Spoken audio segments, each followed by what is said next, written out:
네, 저는 현재 360 스터디의 360 매스 대표 강사를 맡고 있는 권율이고요. 담당은 고등부입니다. 언론에서도 지금 발표가 났고 여러 매체에서 난이도 분석이 이루어지고 있는 걸로 알고 있는데 저도 어제 시험지가 나오자마자 바로 다운받아서 한번 풀어봤습니다. 열심히 풀어봤는데 한 13번까지는 이래도 되나 싶을 정도로 쉬웠어요. 그래서 이게 전혀 고민거리도 없을 정도로 문제에 아무런 함정과 어떤 고난과 시련이 없이 그냥 술술 풀릴 만한 빗대서 말씀드리자면 센의 A, B 등급 정도밖에 안 되는 수준의 문제가 수능 13번에 연달아 나왔습니다. 그래서 학생들이 긴장감은 여기서 확 풀렸을 것 같고요. 풀면서도 이거 너무 쉬운데? 라고 학생들도 생각하셨을 것 같아요. 이거 이래도 되나? 이거 이래서 등급 변별이 있나? 라는 생각을 학생들이 했을 것 같아요. 14번에 이제 조금 힘을 준 문제가 등장하기 시작하는데 객관식이 이제 총 15문제입니다, 공통이. 14, 15번이 마지막에 있는 두 객관식 문제였었고, 조차도 별로 어렵지 않아요. 별로 어렵지 않고, 그러니까 이건 이제 뭐 어디까지나 상위권 친구들 체감으로 말씀드리는 거고, 14번은 그냥 문제 조건을 그대로 역으로 따라가 보면 답이 안 나올 수가 없을 스타일의 문제였고요. 계산이 지나치게 복잡하거나 그런 것도 없었습니다. 그냥 깔끔하게 연산 과정만 거치면 그냥 답이 나오는 문제였고, 딱히 어려운 착상도 필요가 없었던 문제였고요. 15번이 전통적으로 객관식 마지막 문제는 언제나 속된 말로 킬러 문항인데, 이 문항조차도 그렇게 어렵지 않았던 게, 평소에 미분 관련 문제들을 연습 많이 했던 친구들은 수도 없이 문제집에서 겪었을 만한 아주 전형적인 패턴 문제예요. 그럼에도 불구하고 이걸 이제 어렵게 느꼈던 친구들도 있었을 것 같은데 대부분의 좀 정상적으로 좀 이제 공부가 진행이 됐던 친구들은 매우 쉬웠을 거라고 생각을 합니다. 어려웠던 친구들은 당연히 좀 극과 극의 난이도인데 어려웠던 친구들은 손도 못 댈 수도 있었을 것 같고요. 쉬웠다고 생각했던 친구들은 제가 봤을 때 1분도 안 걸렸을 것 같아요. 그리고 당연히 이제 16번서부터는 단답형으로 쉬운 문제가 이어지고 마지막 주관식 공통 과목의 20, 21, 22가 힘을 준 문제로 보여지는데 역시 어렵지 않았고요. 22번은 지금 올해 저희 모든 사설학원기관에서 예측했던 수열 귀납법 나열 문제가 또 나왔었고 이 문제는 요게 나올 거를 예측이 됐기 때문에 아예 평소에도 훈련이 잘 돼 있던 친구들은 당황하지 않고 잘 풀었을 거로 예상이 되고요. 얼마나 제한된 시간 내에 실수 없이 정확하게 풀어내느냐가 관건이었을 것 같습니다. 21번도 전형적인 문제여서 크게 어렵진 않았던 걸로 보여지고 20번이 좀 생소한 아이들이 봤을 때는 좀 그랬던 문제로 보여지는데 이 중에서 굳이 하나를 고르자면 학생들은 체감 난이도는 20번이 좀 높았을 거라고 보여집니다. 근데 지금 제가 쉬웠다고 말씀드리지만 사실 이건 주관식이기 때문에 현재 답이 없다 보니까 20, 21, 22는 실수할 여지가 다분한 문제들이었고 여기에서 시간을 좀 많이 잡아먹으면 선택 과목은 좀 여유 있게 풀 시간 확보가 안 되기 때문에 압박 속에서 풀었을 때는 또 체감 난도가 좀 높게 느꼈을 거라고도 좀 생각이 듭니다. 이게 딜레마인데 운전고는 시험 자체가 워낙 어렵기 때문에 내신 대비만 흐름대로 따라오면 정시 대비까지 자연스럽게 같이 돼요. 근데 일반고 중에서 이제 관내에 있는 일반고가 전부 다 그렇진 않겠지만 그냥 평균적으로 봤을 때 시험 난이도가 별로 어렵지 않기 때문에 그리고 알려주잖아요. 이제 그 내신 대비 자료를 통해서 아이들이 그걸 이제 파고들어서 좀 수학을 공부한다기보다 좀 암기식으로 하다 보니까 이 휘발성 지식으로 그 시험 끝나고 나면 그 문제만 딱 풀 수 있는 그렇게만 되거든요. 끝나면 당연히 다 사라져버리는 그런 경향성이 있어요. 그러니까 특히 어려운 문제 같은 경우에는 그대로 자료에서 반영되는 문제들이 있는데 아이들이 그 문제, 그 변형 문제, 뭐 달달이 연습해서 그 문제만 딱 맞추는 거죠. 그러니까 저희도 그걸 맞출 수 있게끔 훈련을 시킵니다만은 이게 수학 공부가 좀 입체적으로 된다는 느낌은 아니에요. 그냥 내신형에 완전히 집중해서 그냥 내신 점수를 따자 이렇게 지금 접근하는 거기 때문에 그렇게 하면 당연히 정시 대비가 안 되는 거죠. 정시는 전범위에 뭐가 나올지 모르는 시험이고 그리고 이게 쉬웠다고는 하나 개념적인 걸 정확하게 이해하지 못한 친구들은 잘 못 보게 되어 있는 시험인 거예요. 근데 이제 수학을 좀 깊이 있게 공부해 본 친구들은 아시겠지만 뭐 저도 물론 사교육에 몸담고 있지만 온갖 스킬들이 난무합니다. 교과서에 있지도 않은 뭐 비율 관계, 거리곱, 차함수, 별의 별 무슨 뭐 클로린 급수 해서 대학 과정까지 다 끌어다 봐 별걸 다 가르치거든요. 그런 게 전혀 소용없는 시험이에요. 전혀. 그러니까 그런 것들이 평가원에서 염두에 두고 있기 때문에 일단은 그렇게 된지는 제가 봤을 때는 꽤 된 것 같아요. 뭐 비율 관계 옛날에는 모르면 그 비율 관계를 모르고서 시험장에 들어갈 수조차도 없었지만 지금은 그거 몰라도 아무 상관 없을 것 같아요. 그러니까 정확하게 교과서에 있는 내용들만 숙지를 했을 때 시험을 잘 볼 수 있는 경향을 유지하고 있는 거고, 그리고 현 지금 체제의 경향성은 킬러를 안 내겠다예요. 무슨 의도인지는 알겠어요. 무슨 의도인지는 알겠고, 정말 그렇게 예전처럼 지저분한 그런 킬러라고 할 만한 문제들은 안 보입니다. 다른 방식으로 괴롭히고는 있어요. 그러니까 개념적으로 좀 깊이 파고 들어가서 이제 하고 있긴 한데, 문제는 이게 이 경향성이 어느 정도 지속이 될지는 모르겠으나, 왜냐면 막 수학 그 시험 난이도가 널뛰게 되는 경우가 적지 않았기 때문에 작년만 해도 엄청 어려웠거든요. 그래서 이게 뭐 굳이 계속 이럴 것이다라고 말씀드릴 수 없지만 요번에 쉬웠기 때문에 요 경향성은 적어도 내년까지는 가져가지 않을까라는 느낌은 있고요. 그래서 요게 약간 패턴처럼 굳어지면 이제 계속 이러한 형태로 시험의 문제가 나올 거기 때문에 내신 대비를 함에 있어서 개념적인 걸 좀 깊이 파고 들어가는 연습을 좀 하다 보면 수능 대비까지 이제는 자연스럽게 같이 될 수 있는 일반고 친구들도, 그러니까 간단하게 말씀드리자면 시험이 쉬워졌기 때문에 내신 대비랑 시험 수능 대비를 같이 할 수 있을 만한 길이 생긴 거예요, 이제는. 이렇게 생각하시면 될 것 같아요. 상위권 같은 경우에는 올해 수능이 최고로 어려울 것이다라고 생각하고 대비해요. 무조건. 이게 쉽던 말던 간에. 대신에, 그러니까 만약에 올해 시험이 어렵다, 그리고 시험 경향이 최근에 계속 어려우니까 하위권 애들한테는 야, 니네 공부해봐야 이거 점수 어차피 못 따가 사실상 말은 못했지만 그동안에 기조했다고 보시면 될 것 같아요. 근데 이제는 너희도 할 수 있어가 되는 거예요. 왜냐면 별로 어렵지 않기 때문에. 이게 어느 정도의 점수치까지는 올릴 수 있다라는 희망이 생긴 거예요. 워낙 쉬웠거든요. 운전고 친구들은 그냥 계속 수능 대비를 하는 거고, 그 다음에 내신 대비 기간에 집중적으로 내신 대비를 한다고 생각하시면 되고요. 그리고 어디까지나 학생들은 수시로 대학을 가야 되기 때문에 일반고 친구들은 웬만하면 내신에 포커스를 맞춰서 등급을 따는 걸 우선적으로 하고요.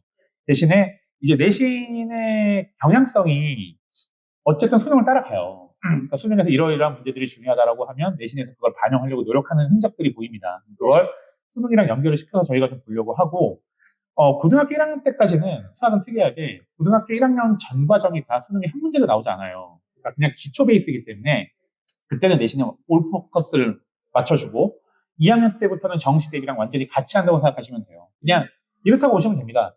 정시든 내신이든 가장 어렵다고 생각하고 그냥 대비를 하는 거예요.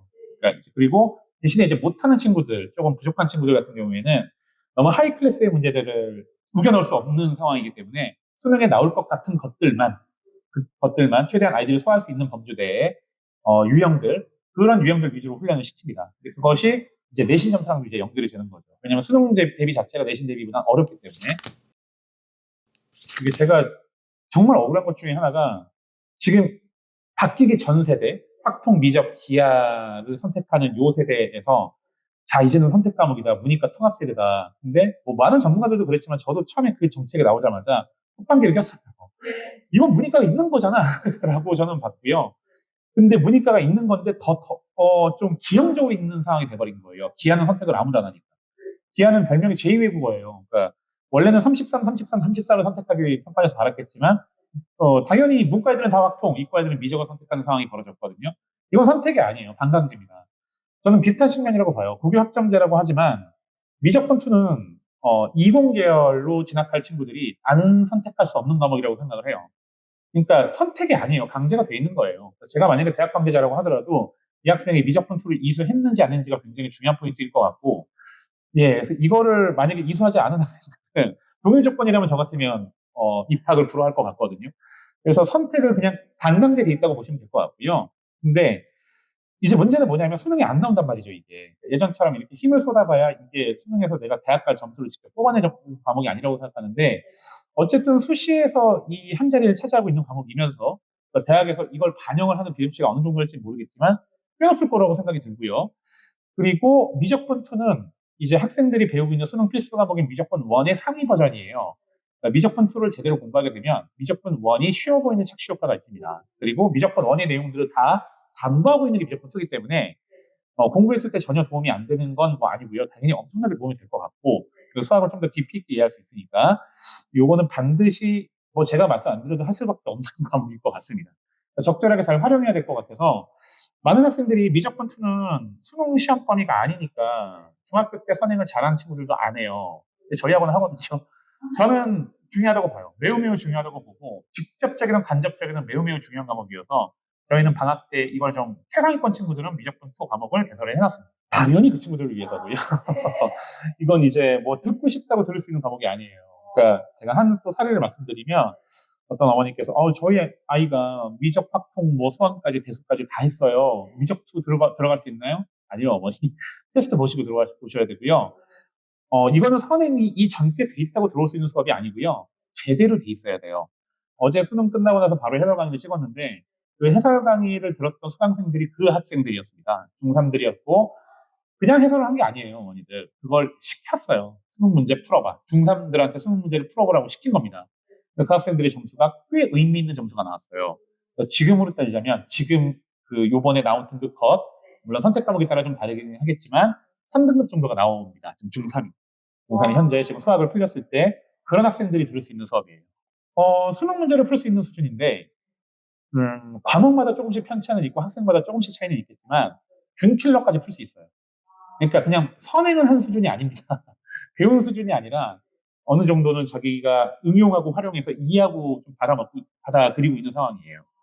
그래서 그냥 저 미적분 1 한 번 봤어요. 확률통계 1 한 번 배웠어요가 아닙니다. 이게 말이 안 되는 거죠. 애초에 지금 수능을 풀 수 있는 아이가 고등학교 1학년 공통수학 1 내신 시험에 동일한 조건으로 아이들하고 경쟁할 텐데 이게 이 정도까지 선언이 되어 있는 친구들은 고등학교 1학년 과정은 이제 감상 과정인 거죠. 왜냐하면 지금 하고 있는 과정은 아이들이 뭐 묵묵하게 잘 버텨내고 있지만 너무너무 어려워하고 고통스러워하고 힘들어해요, 사실은. 몇몇 친구들은. 특히나 일반고를 갈 친구들인데 그렇게 배우는 친구들 많이 어려워하거든요. 그러다가 저희가 이제 어쨌든 내신 대비를 해야 되니까 공통수학 1, 2 과정 던져주면 그렇게 좋아할 수가 없어요. 그렇게 어려운 문제를 줘도 공통수학 1, 2는 그래도 공통수학 1은 할만하대요. 아무리 어려운 걸 줘도. 네, 그렇게 만들어 놓은 겁니다. 저희가. 그러니까 그게 저희가 말하는 문제를 내려다보는 눈이에요. 상위 과정을 하다 보니까 하위 과정은 상대적으로 쉽다고 아이들이 훨씬 더 편안하다고 느끼는 거예요. 몸에 맞는다고 생각을 하는 겁니다. 그래서 일단 그런 친구들이 일반고로 가게 되면 당연히 1등급 보장이고요. 이제 그 친구들은 1등급이 문제가 아니라 이걸 이어서 정시까지 어떻게 연결을 시킬 거냐, 수능을 어떻게 연결시킬 거냐, 그리고 타 과목의 등급을 어떻게 또 동반 상승을 시킬 거냐가 되는 거기 때문에 이 학생들이 당연히 좀 더 본인이 원래 처음에 갖고 있었던 목표치보다 좀 더 높아질 거고, 그리고 원래 어머니들도 아시겠지만 상위 등수, 전교 등수, 그리고 높은 등수는 한번 올라가 보면요. 그 달콤함은 아이가 알고 있어요. 그래서 그때부터 공부를 시키지 않아도요, 알아서 아이가 합니다. 그냥 정답을 말씀드리면요, 다 하면 좋아요. 평행 심화도 하고, 선행도 하고, 다 할 수 있으면 가장 베스트죠, 당연히. 근데 우리에게 물리적으로 주어진 시간은 한계가 있잖아요. 그 모든 걸 정확하게 다 소화하려면 아이가 아마 잠을 거의 못 자지 않을까. 그런 느낌으로 공부를 해야 돼서, 저희는 그렇게까지 아이의 어떤, 한참 자라나는 시기인데, 그렇게까지 오랜 시간 책상에 앉혀가면서, 무식하게 공부를 시키자는 말씀이 아니에요. 그냥 평상시대로 옆에 있는 친구가 학원 다니듯이 학원을 다 보내면서도 좀 더 극한의 효율을 누릴 수 있는 그런 방법들을 소개를 해드리는 거거든요. 그렇기 때문에, 그러니까 굳이 만약에 양자택일이에요. 꼭 하나를 선택을 해야 된다면, 가능하다면 저는 현행 심화보다 선행이 훨씬 더 아이의 장래를 봤을 때 훨씬 더 유리하다는 말씀을 드리고 싶어요. 현행이 중요하다는 말씀을 하시는 분들이 있어요. 현행이 너무너무 중요하다. 현행 심화가 특히나 중요하다. 선행은 1년 이상 할 필요 없다. 보통 그런 말씀들을 중농부쌤들이 하세요. 그러니까 저희는 방점을 대입에 찍어놓고 아이를 가르치기 때문에 고등학교 보내는 게 목표가 아니고 낭만적으로 아이의 어떤 무슨 두뇌 발달을 위해서 공부를 시키는 게 아니라요. 어떻게든 우겨 넣어서 좋은 대학을 보낸다. 입시의 결과를 내겠다. 그것이 이 아이의 행복이다라고 생각을 저희는 하고 있기 때문에 이거에 대해서 무슨 가치관에 대한 얘기는 별로 하고 싶지 않고요. 저희는 여기는 입시학원이고 결과를 내주는 측면으로 봤을 땐 그게 가장 합리적이다라고 생각을 하는 겁니다. 근데 그게 아이를 굉장히 극한의 환경으로 몰아치면서 공부시키는 건 절대 아니라는 걸 말씀드리고 싶어요. 그렇게까지 극한의 하루에 학원을 대여섯 개씩 보내면서 열 몇 시간 동안 학원, 이거 아니에요. 전혀 아닙니다. 하루에 2시간, 3시간 그냥 학원 엉덩이 앉았다 그냥 가는. 그 스케줄만 소화해도 방금 말씀드렸던 수능 문제를 중3 때 되면 풀 수 있는 수준이 되는 거예요. 어제 수능이 끝나서요. 그 말씀은 제가 꼭 드리고 싶었는데 영상으로나마 지금 이제 기회가 있어서 한번 말씀을 드리고 싶어요. 일단은 지금 오늘의 결론은요, 조금 일찍 투입할수록 아이가 조금 더 도착 지점이 달라질 수 있다는 거는 좀 염두에 주셨으면 좋겠고, 원래 이게 삼박자라고 해요. 교사, 학부모, 학생. 저희가 좀 힘을 합쳐서 좀 좋은 결과를 낼 수 있도록 노력해 주셨으면 좋겠습니다. 감사합니다.